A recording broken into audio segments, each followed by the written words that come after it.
మసాలా కారం తిప్పాను. సంబార్ కారం అంటారు కదా, అది సంవత్సరానికి ఒకసారి పట్టించుకొని పెట్టుకుంటారు కొంతమంది.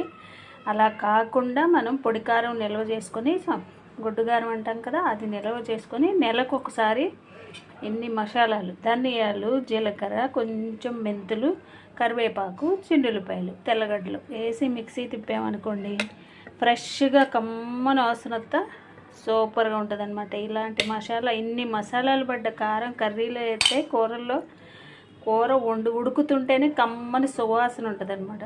ఈ కారం పడితే కూరలు టేస్ట్ రాకుండా ఎలా ఉంటాయి, కమ్మని వాసన రాకుండా ఎలా ఉంటుంది. ఆడవాళ్ళ టిప్పులు ఇవే అనమాట. టేస్ట్లకి ఏమేసి వండుతారు మీరు, కర్రీస్ ఎంత టేస్ట్గా ఉంటాయి అని అడుగుతారు అందరూ. ఇదేనమాట సీక్రెట్. ఫ్రెష్ కారం, ఫ్రెష్ మసాలా కారం అప్పుడప్పుడు వేసుకుంటాం కదా, 20 రోజులు, నెల రోజులు వాడుకుంటే ఫ్రెష్గా ఉంటుంది. సంవత్సరం పాటు వాడుకుంటే అది నల్లబడిద్ది.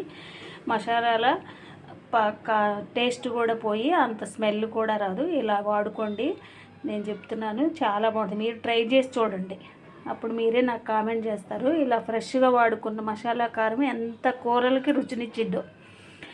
ఇన్ని మసాలాలు పడ్డ కారం అయితే ఆ కూర రుచి రాకుండా ఎలా ఉంటుంది చెప్పండి. ఇదే నా కూరల సీక్రెట్ అనమాట టేస్ట్కి. మీరు వెంటనే ఫాలో అయిపోండి, ఓకేనా ఫ్రెండ్స్. ఏదైనా మనం ఇంట్లో అప్పుడప్పుడు ఫ్రెష్గా చేసుకొని వాడుకోవాలి. కళ్ళుప్పైన అసలు ఏదైనా ఇంట్లో నిల్వ చేసుకొని ఫ్రెష్గా దేనికి ఏది వాడుకోవాలో అలా వాడుకుంటూ ఉంటే ఆ వంటింట్లో ఏది వండినా రుచి అమోఘమే అనిపించింది అనమాట ఆ వంట. ఓకేనా. Thank you friends.